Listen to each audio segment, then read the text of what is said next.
Hello, everybody, and welcome to the world according to Lonza. I am Andrew Lonza with you news with everything on movies, poetry, and everything pop culture. Today is 11/23/23, which means today is Thanksgiving. In a few hours, I'm going to be I'm going to be at my family's house.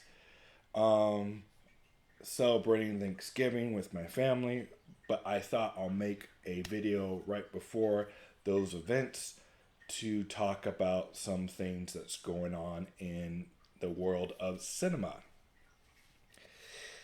So, without further ado, I want to wish you all a very happy Thanksgiving. And let's get into what's going on to the world of cinema. So Apple TV or Apple Plus has two major films out in theaters that I find very interesting. One, it came out yesterday called Napoleon, starring Joaquin Phoenix and directed by Ridley Scott. And the other is The Killers of the Flowers Moon. And what I have a question for all you who like to go watch historical epics, and that is this: should historical film cinema be historically accurate? And I'm going to give you my answer in a moment. So, a lot of people will comment on movies like Napoleon and say, well, this didn't happen, or Kills of the Flower Moon, that wasn't accurate, and it takes them out of the movie. A lot of people might walk out of Napoleon because they feel like, it's too disjointed or it's over the top and blah blah blah blah blah blah blah. I think movies need to that are historical pieces need to be con,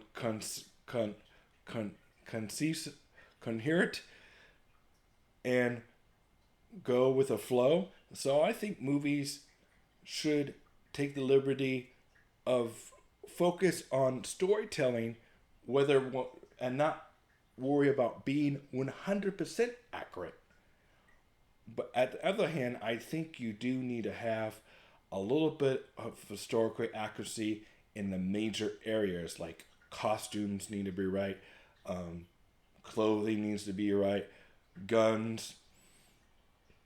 I mean, you don't want to say the movie is a western and look like it's like takes place in the 1930s. You don't want to say a movie is takes place in the 60s, but looks like it takes place in the 80s. So clothing is important. Weaponry is important. Major key events like, you know, you don't want to just like totally mess up key historical events. But I do think directors should have a little bit of leeway when it comes to historical accuracy. So, in short answer to that, I believe you need both. So, um, the biggest pet peeves I have in cinema is like if product placements and technology. At least you have to want to get the so you want to get technology right. You want to get clothing right. You want to get main events right. But like I guess the criticism they were saying like Napoleon was never at the beheading of you know Marie Antoinette and like in Braveheart, when you watch Braveheart, they say they didn't have kilts, and they show the warriors with kilts because there wasn't really kilts in that time, and they see there's a lot of nitpicking. There's a lot of nitpicking. So when it comes to historical accuracy, I think A lot of people, a lot of film historians don't like. They nitpick way too much, and as long as you get the key element, I think we have to remember you are watching our artistic film that has a narrative and a story, and is supposed to be cohesive and entertain at the same time, but also have the artistic license to change little things around to make it flow a little bit better. So as as that's as a fan of history, I think if you really want to watch a historical 100% from top to bottom film, you don't watch cinema. Don't watch cinema at all. People think cinema historical fiction is it is historical fiction needs to they want everything to be. I know people that want everything to be 100% accurate. I heard people say things like, well, they overdid the score. They over dramatically the World War One stories like All Quiet in the Western Front. That music just really bugged me. It took me out of the element. But if you watch movies like, for instance, Gladiator, which is also directed by Ridley Scott, you watch the beginning of this, and some people, and this is an Oscar-winning film, by the way. Some people forget this is just a story it tells you it's like a Shakespearean story of your typical, the general that became a slave, that became a gladiator, that overthrew an emperor. That is the emphasis of the story, not whether or not Russell Crowe's sword is the right sword for that period. So the music score, to me, when people say they don't like musical scores, I just highly disagree with you, because I don't think you know what cinema really is about. The score in all the films, like Braveheart and stuff, puts you in an emotional headspace and reminds you we have real life musical scores in our own life. When you think about your childhood and a memory, usually there's some kind of score inside your head when you're looking at those photographs. Yes, I know. When you go, the real soldiers in Napoleon's age, or real soldiers in World War One, World War Two, D-Day probably didn't have the epic score that it did to put you through the emotion. Oh, another thing that people don't like, if you really want to be hardcore nitpicking, is when they cast when they don't cast the correct ethnicity for a period piece, like this is going all around, like Joaquin Phoenix is not French or something like that. Why should he be casted? Or why is that movie not even spoken in French or something? Well, it's for broader audiences. It's a big epic. So things to think about if you think about if movies should be historical accurate. See, I say both. You don't want to go you can't go gaga. You can't. You know what I mean? Sometimes, if you were so lazy with costumes, and you were so lazy with certain events that you just totally, you took Pride and Prejudice into Pride and, for example, if you said the real story of Pride and Prejudice was Pride and Prejudice zombies, and not the real story of Pride and Prejudice, then there weren't any zombies in that story. So music, some of the music that I like in cinema is important to be fit the tone. One great example of music in tone is if you've seen the new movie on Netflix from a few years ago called All Quiet on the Western Front, people go, man, that's just horror film music. It's really, I don't like the, some people didn't like the music. And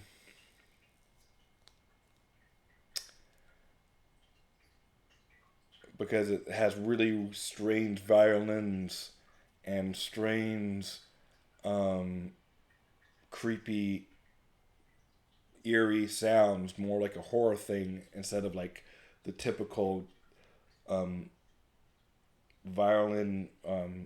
Instead of like the horn, like the instead of like the like a like a like a your typical score with a whole orchestra. All Quiet at the Western Front had really strange music, really eerie music, really, buzz, like techno kind of to make you feel uncomfortable, like if you were a soldier, like a horror. It supposed to make you feel like you're in a horror movie because you're actually in a real life horror story with what the soldiers were going to psychologically and mentally. So I haven't seen Napoleon yet, and I really want to see it. So I guess I just have to before I tell you what I think of it and what I think of historical epics in general. I just noticed that a lot of people are nitpicky on historical accuracy, and at the end of the day, like I said, if you really want everything to be 100% historical accuracy, you need to just watch a documentary. So here are some reviews of Napoleon. Um, 4 stars, outrageously enjoyable, and spectacular, awe-inspiring.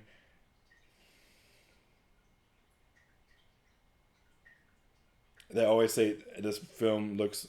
Somebody called this new Napoleon movie epic, awe-achieving achievement. Vanessa Kirby is superb.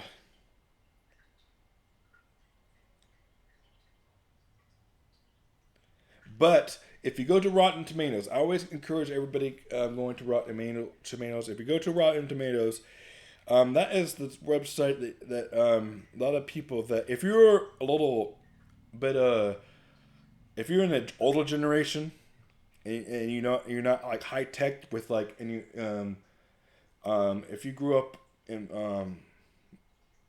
the 50s or 60s or 70s and you're not sure about if you want to believe all critics and you want a good website to go to, in my opinion, check out Rotten Tomatoes. It's a percentage of the critics score and the audience score. So people like us, regular moviegoers, and the critics. Because I know a lot of you guys get turned off by critics and you don't believe the critics. A lot of people go backwards to say if a critic likes it, then it must be bad. And if the audience likes it, then it must be good, or vice versa. I'm a person who takes some of the critics to heart. I really do think that they, there's an art to like. It's okay for some people to know cinema more than the common audience. So, um, well, the I just gave you some good reviews. The overall score, which is a passing grade, and that would be a D grade, is 61%. So bottom line, when it comes to when you want to see a movie, is and you're trying to get a feel if it's good or not. First off, know your own taste. Second off, read the audience score and read the critic score. Sometimes they don't always match. And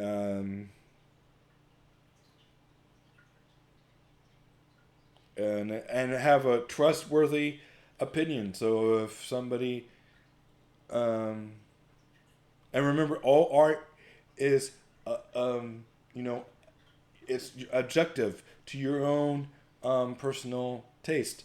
Because sometimes there's a film that the majority of people might like, but you might not like it, or the majority of people might hate, but you will like it. So just it's hard to. I don't like to recommend films. I mean, there's movies I want to see. So if people go, Andrew, what do you want to see? I could just say I could recommend them movies from my point of view and why I think it would be good. Um, and yeah, I I've been in at a I've been the only one to like a film in my little circle of friends, and I've been also disliked the movie that the majority liked, people liked, and I also liked films that everybody liked. Like it's okay to also jump on a to like the popular thing. I think another thing people need to realize is not bad to like a popular thing. It's not bad to like Taylor Swift just because she's popular. You don't always have to rebel. There's a reason why people are popular. Anyways, so the second big movie that I want to go see this month, I guess, is Apple Moon, um, Careless of the Flower Moon, Apple Moon, is Killers of the Flower Moon, starring Leonardo DiCaprio and directed by Martin Scorsese. But the big knockoff of that film is it's 4 hours long. 4 hours long. Almost 4 hours. People say they need an intermission.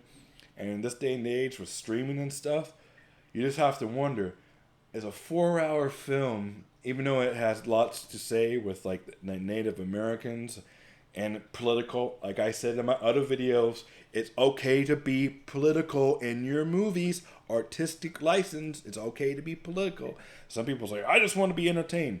There's an element of just being entertained, and there's an element to say, I'm going to receive a message, and I could either accept or reject that message, but it's okay to be political. It's okay to be political in your films and have a narrative with oh man, a lot of people in this day and age say they don't like to be preached to, but you have to overcome that, or you have to say, "Oh, that movie just wasn't for me," or I agree with that, or it has a narrative arc. Now, there is certain films that are just going to get more buzz by the um, by higher and have more acclaim because there are certain things like the Mona Lisa and some of the art in the Louvre and some of the great art throughout time, Shakespearean stuff, that just has hit all the right marks. And it's not always, you don't always have to see it, but it's universally accepted as great art. And that's why you see certain things get nominated for awards all the time because it's universally accepted in the world of artists, in the artistic world. Even though they might be a minority in that group, it's universally accepted. So that's that. So I haven't seen Killers of the Flower Moon yet. Those Killers on the Flower Moon. I haven't seen Napoleon yet. Those are two movies I look forward to watching. I'm not a movie critic, but I like to just like ask little questions within the world of cinema instead of like breaking down each movie.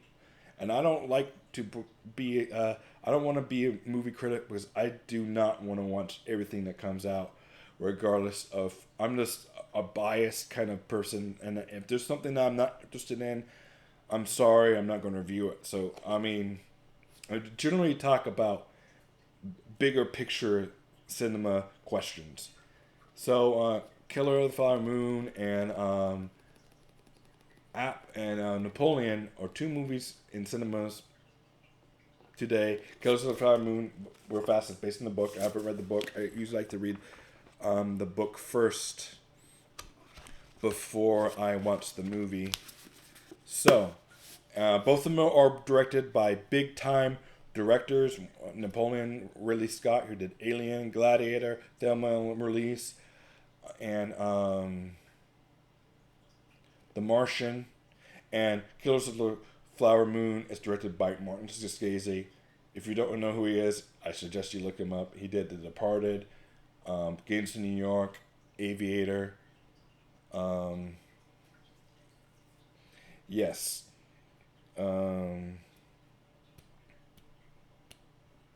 Oh, what was that movie? Wolf of Wall Street was one of his bigger films.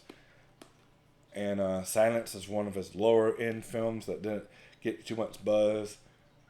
And Casino, God, Goodfellas, Taxi Driver, Martin Scorsese, big time player, and so is Ridley Scott, a big time player. And before we end this thing on historical accuracy, interviewer asked Ridley Scott, "What's your answer to a critic of your films if they say your film is not historically accurate?" And what Ridley Scott said was kind of brilliant. He said, "Were you there? Were you there?" So that's what Ridley Scott said. So I'm looking forward to watching Napoleon, and I'm looking forward to watching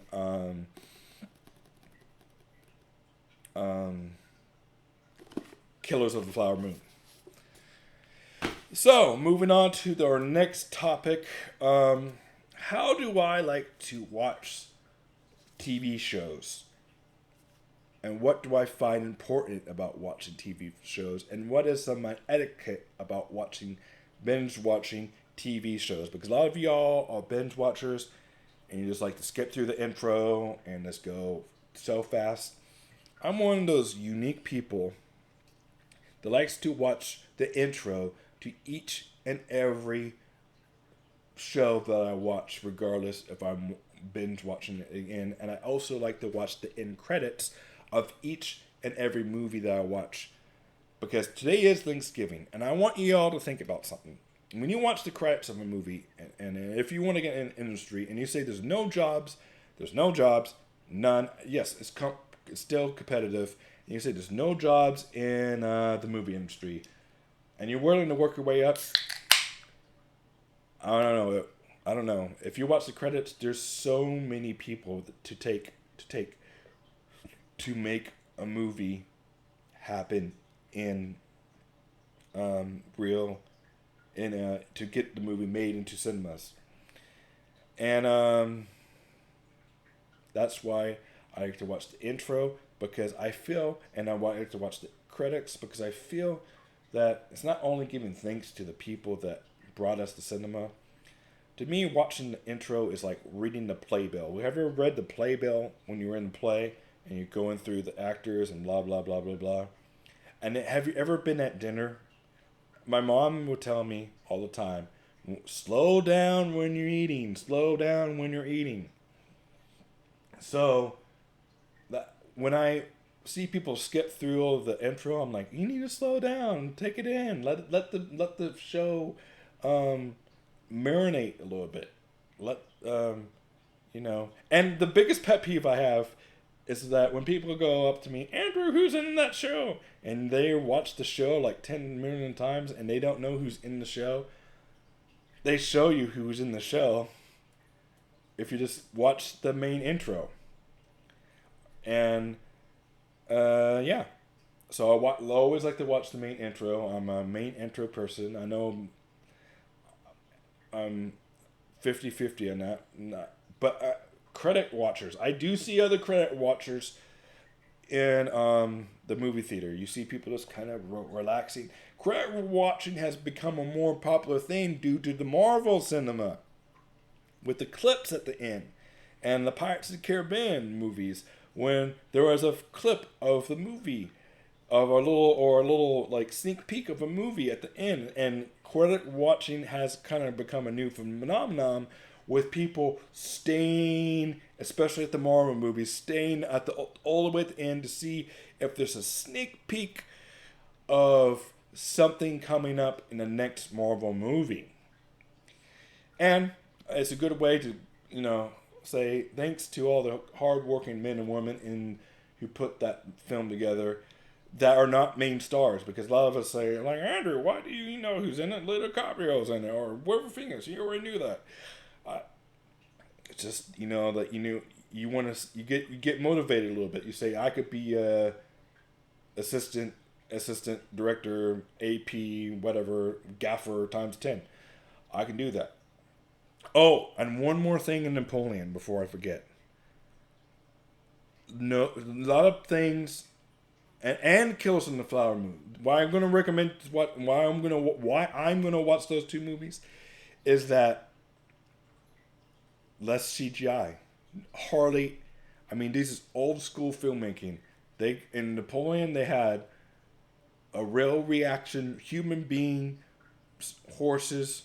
Give Joaquin Phoenix a lot of credit for, he's a big animal rights activist person, but he knew the animals were trained enough to get on the horse, from what I'm learning from the making of the film, and actually have them glop down a little bit and do a little fake battle. No injuries, no nothing, very professional. But physical filmmaking just gets my blood happy. I like physical filmmaking. Physical filmmaking is awesome. So, when you hear somebody say, "Oh, I bet you that was just CGI," in Napoleon and in Killers of the Flower Moon, I want you to say, "No, that's incorrect. No, that's incorrect." Don't let people think that all movies count all the way on CGI. Oh, 3 films that are big that have full CGI. Christopher Nolan's Oppenheimer had no to little CGI. Killers of the Flower Moon had no to little CGI. A little CGI is a little CGI, but yes, there might be some in the film. And Ridley Scott was quoted, he used little CGI as possible. So we're not just having these movies in green screen. This is real locations. These are lots of extras, lots of paying jobs, good classic old school, fantastic filmmaking. Want to see those movies, those 3 movies. I already seen Oppenheimer. Oppenheimer was brilliant. Killers of the Flower Moon looks to be another long, great film. And Napoleon, regardless if those movies are like the best movies ever, physical filmmaking matters. All right, so that's enough of that topic. I kind of went on a tangent there, but that's what my channel is about. To let it all out. To let it all out. You can click off anytime you want.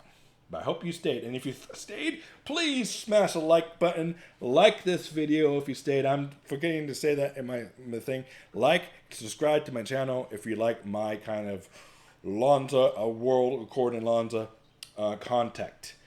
Remember, the main things to come away from my movie contact is Napoleon, physical. Killers of the Flower Moon, physical. And Oppenheimer was physical. Practical effects, that's what I mean. As much as possible.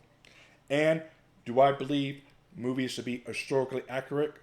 Both. They need a little bit of enough historical accuracy, but you need to keep the movie cohesive and flowing, and then make sure cinema is a storytelling event.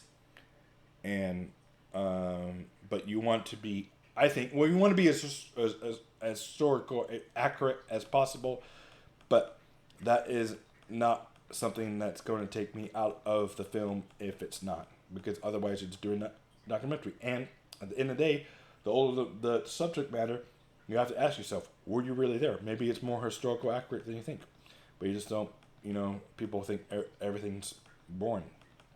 All right, so I'm going to end with some poems, guys. I'm going to end with some poems. What am I drinking? I'm drinking a Pabst Blue Ribbon. Good stuff. All right. Oh, there was a spill. All right. I'm going to end with some poems, and then I'm going to say Happy Thanksgiving after that. All right. So this is called Fall Poems from my collection of the existing. And this is called September Dreams. I had a dream that I was nude and sleeping next to you. I had a dream of you, lady. I had a dream of my success. Writing poetry touched all the people. I had a dream of being able to live my life, expressing myself even as my youth was sliding away slowly. I felt the water and I felt the breeze. Now it's time to wake up and take a shower because my body needs to be clean. Yeah, I had a dream of a long football season, the long fair, the long carnival of games that lasted all September and beyond. Just when the leaves changed and the colors were, weather is finally cooling down, there is a chill breeze in the air. This next poem is called Wake. I wake up and to have my breakfast. I want to go back to sleep. But first I want to look outside and see that it's raining. I have some coffee, bacon, and eggs. I take a shower and I get ready for the day. And when I sit down, I read. And I will write down all my dreams and turn them into poems and wonder if I can be like Poe going down the deep, dark road. I wrote down my thoughts and ideas, passion of love. I had a dream that I was in a fairy tale and I was a knight in shining armor. I had a dream I was fighting the evil dragon or a demon from hell. Up in the sky, nothing where there is something which there is something but dark clouds and ravens. I think the townspeople were fleeing their houses. Me as a knight tried to fight the dragon with all my might. With swords I have shown and strikes a beast down. I have tried and failed. I thought the dragon had won. I thought the townspeople were doomed. I thought I was doomed. Then out of nowhere a good young fairy flew over my head and lifted me back into reality. Okay, everybody. Thank you for watching my video. You all have a good day. Have a happy Thanksgiving. And I will talk to you guys later. This is the World According to Lonza. And I am out. Bye.